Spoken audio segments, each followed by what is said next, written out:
credit crunch first hit, a lot of people started losing their jobs.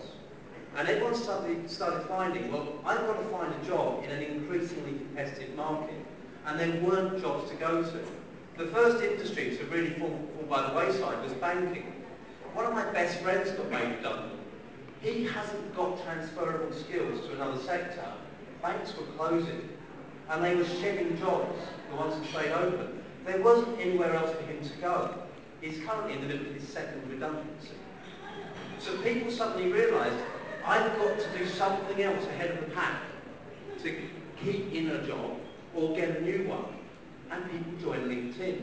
And people started going to internal networks and external networking events to get out there and to see that.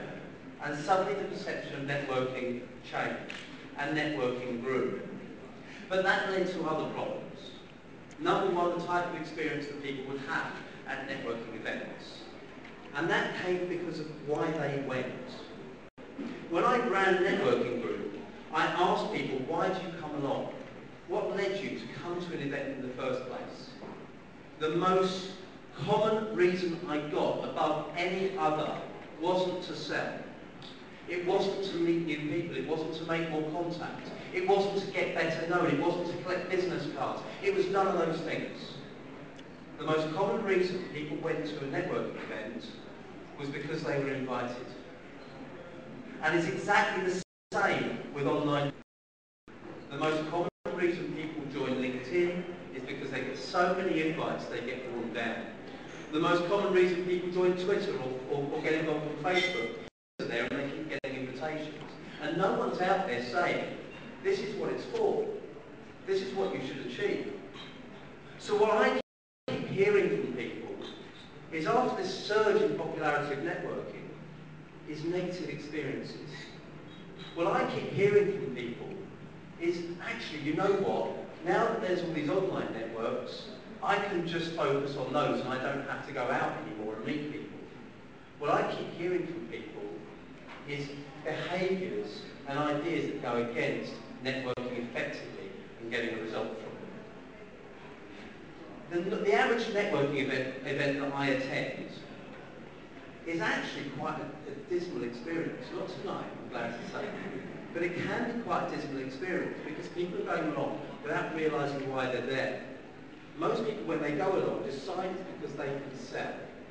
They can sell their services, they can sell themselves as individuals, they can get prospects, they can get a job. Now, if you look around the room, if everyone is here to sell tonight, who's buyers?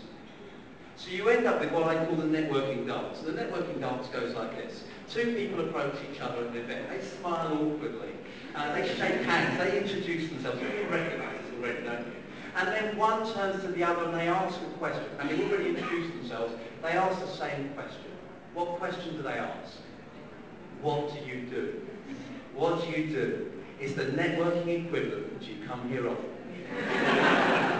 People don't really care at this stage. They don't care. It's an icebreaker. And what happens is we reply to that because this is what we've been waiting for. We want to tell people what we do because that means they'll buy it. So we have crafted carefully, rehearsed beautifully, an elevator pitch. That's 30 seconds of magic that tells someone what we do and gets them absolutely intrigued and wanting to buy. Of course they're not, because they're not listening. If they are listening, they're just doing their research so they can work out how they can sell to you. But actually what they're doing is they're waiting for you to finish, because when you finish telling them what you do, what are you going to say next? And what do you do? So you get an elevator pitch in return. So we get this dance of an exchange of elevator pitches, an exchange of business cards, but not an exchange of personalities.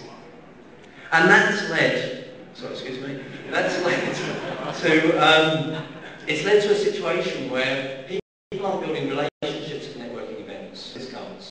People are collecting numbers. They don't follow up with the people they meet and they don't remember them the next day. They just go and exchange cards. The strapline is connecting is not enough because networking is all about relationships. So whether you're looking at networking online or whether you're looking at networking at events like this, surely you need more of a strategic approach. Surely you need to know what it is you're networking for. And I think there's three main reasons we network. We network to become better known. We network to become better equipped. We network to become better connected. Better known, better equipped, better connected. You may have noticed at no point there did I say we network to sell more. But is it fair to say that if you raise your profile in the right areas, if people know what you stand for, what you do and who you do it for, and why you do it so well, if people talk about you when you're not there, when an opportunity arises, more business will come your way? Is it fair to say that if you understand the marketplace you serve, your clients' market, if you understand your own industry well, if you have the support and the ideas and the advice to overcome the challenges you face in your career or in your business, you'll sell more? And is it fair to say if you get the connections you're looking for, you'll sell more? So focus on those, whether you're networking online or whether you're networking face-to-face, and you'll get so much more out of it.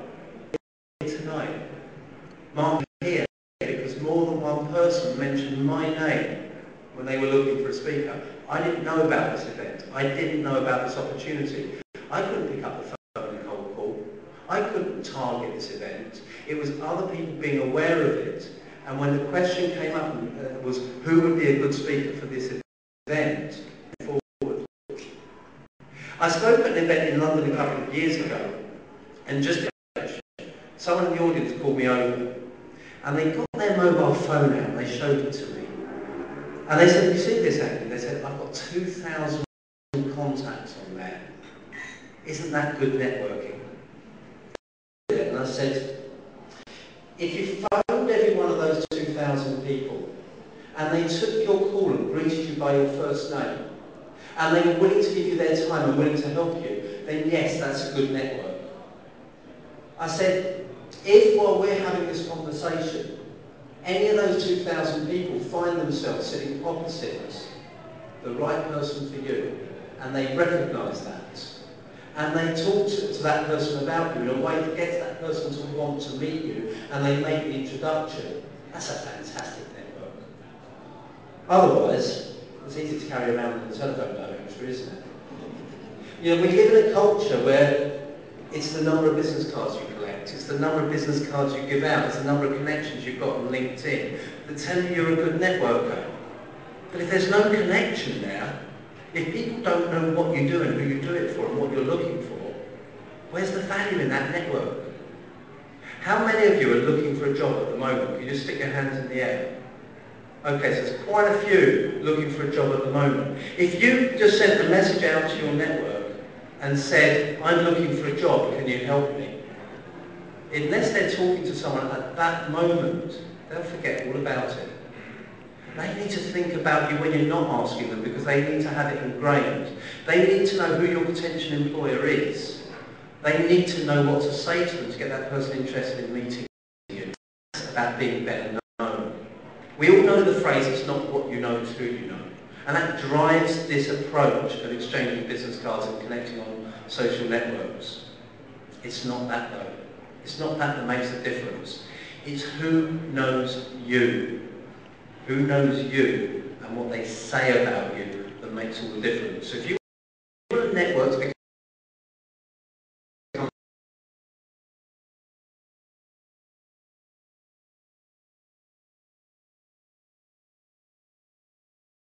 better known, understand if you want to ask yourself, what do I want people to say when I'm not there? And that should guide the way you approach it. And indeed it should guide the event you choose. Networking to become better equipped. I don't know how many of you are on the LinkedIn group, but there was a lot of discussion on the forum about this event and people introducing themselves. And most people who did that just said, "This is who I am and this is what I do." But one comment in particular stood out for me on this subject. Is Anna Dilfy here this evening? I don't know if Anna's in the room. And as I said, hello all, definitely looking forward to the event to share knowledge and business insight. I'm currently on the look for the next digital strategy opportunity, so getting a feel of the market will be a definite plan. Having an approach that says, I'm not going to force myself on people, I'm not going to go there and pitch all the time, but I'm going to learn. I'm going to find out what's happening in the market. I'm going to find out what people are talking about. Makes all the difference. I've learned more in the 12 years I've been networking than any other training, any other schooling, university, any other job that I've had before. Just by talking to people, just by asking questions, just by getting their support, getting their ideas. You know, my definition of networking isn't an event like this. My definition of networking is collaboration.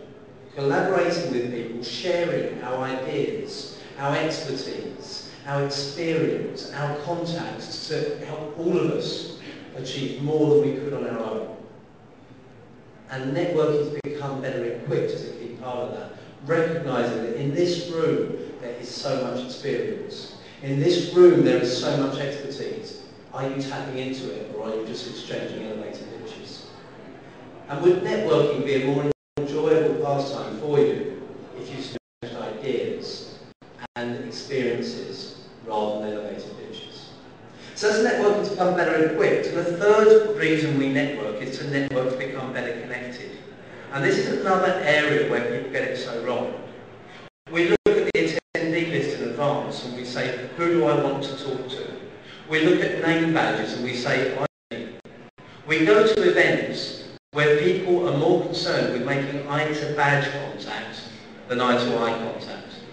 I went to one event which is called Soccer X. It's a huge event for the football industry, and I was asked by a client to go. So I did my research before the event, and I spoke to a contact of mine. This guy was at the time the assistant to the chief executive of a Premiership football club. He had previously been commercial director of that club, he'd been chief executive of another professional football club, and he'd been marketing manager of the Football League. He told me that the event was full of suppliers to the industry who go to meet the commercial directors of all the big clubs. All the big clubs are there. Barcelona, Bayern Munich, Manchester United, Charlton Athletic. All the top clubs are represented at that event. And all these suppliers go to try and meet with them. And my contact said to me, we don't want to. We know our suppliers. So we stay in the VIP room the whole time. Apart from the occasional spell we have to spend on the exhibition floor. The exhibition floor, you've got a whole lot of people walking around looking at each other's name badges. And I got into a conversation with someone who was there from Germany. And I say he grunted monosyllabic answers back because he'd read my name badge and it didn't say commercial director of a football club on it. So this conversation lasted about 2 minutes. After 2 minutes, he said, there's someone over there I have to speak to. Got his BlackBerry out and walked across and picked up emails because I didn't have the right name badge. If he'd have spent some time with me, found out a little bit more, he might have found out who I spoke to get my information on the event. One of my closest contacts was the exact person he wanted to meet.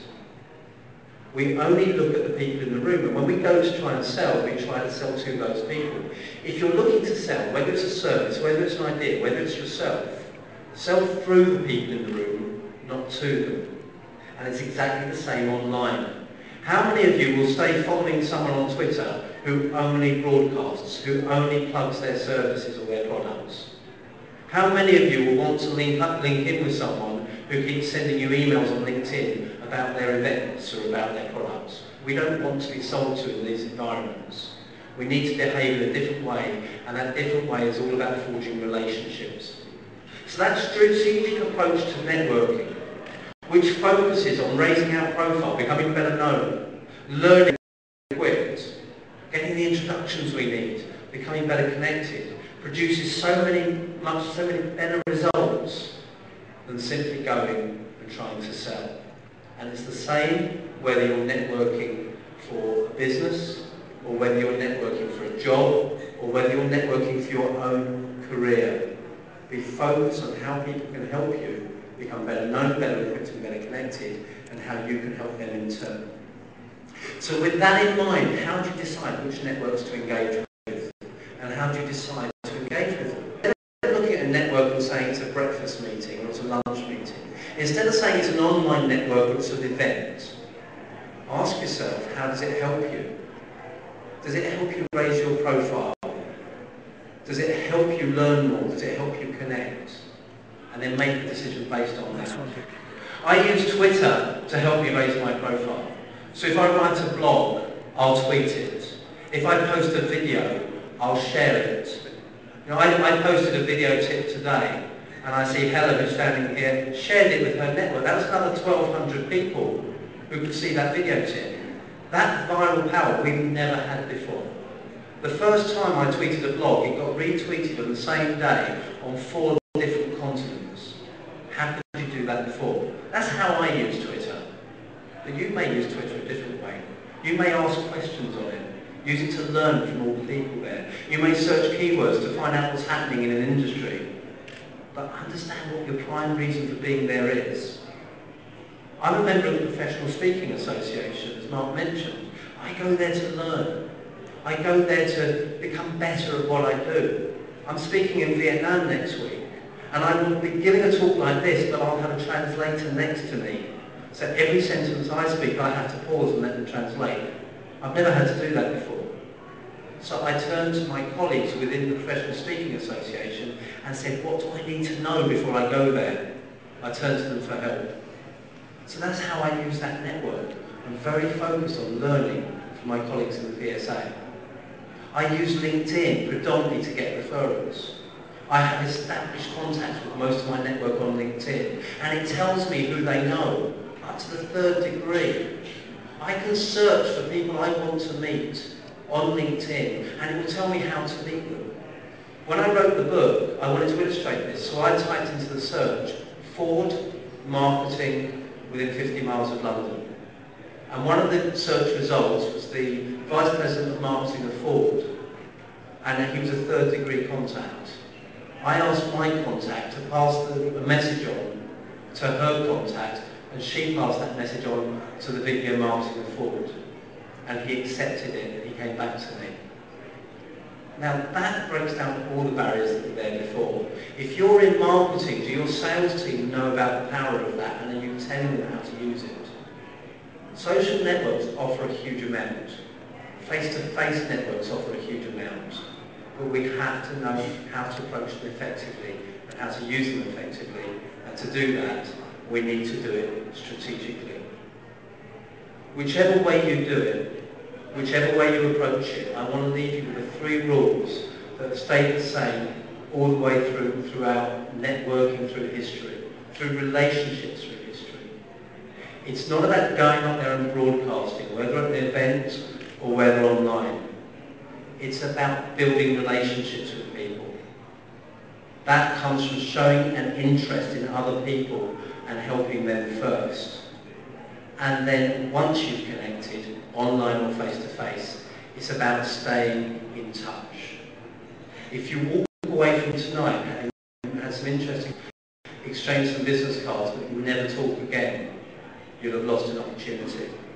Show an interest in people tonight, take the conversation beyond tonight and online through social networks, stay in touch and seek to help each other.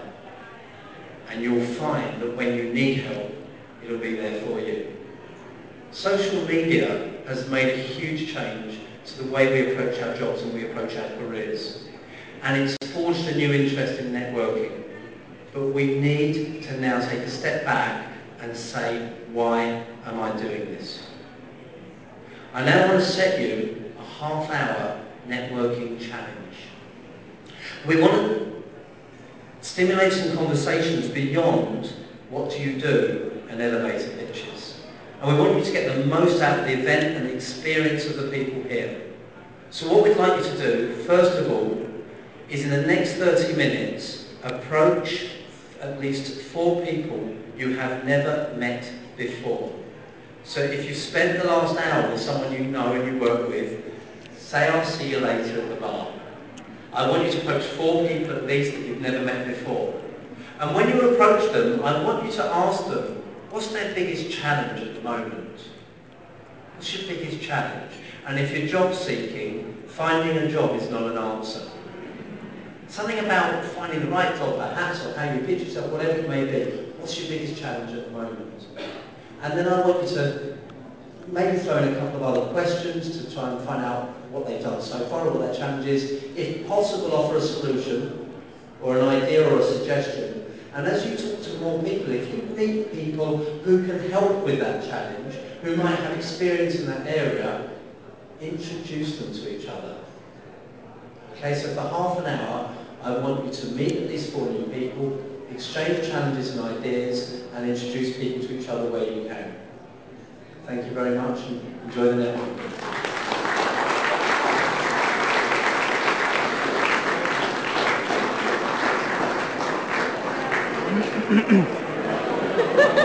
That was Andy Lapota, ladies and gentlemen, at London Link Up. I think it was a very good talk, wasn't it, Ramon? I'm with Ramon Best. Excellent talk. I thought very good. I mean, personally, I thought that from a recruiter's perspective, a lot of that stuff kind of we knew already.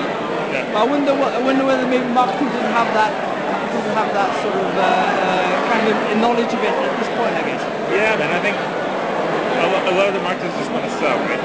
Yeah. People are just here to sell and sell your business and sell your product, and so it's I can see that a lot of recruiters are perhaps more equipped in networking, but a lot of marketers, a lot of other people aren't. I certainly learned a lot here. Yeah. I think maybe marketing is naturally inherently a broadcast medium. At birth it is, and that's why marketeers have the challenge. So well done, Andy Lapota. I think very good talk.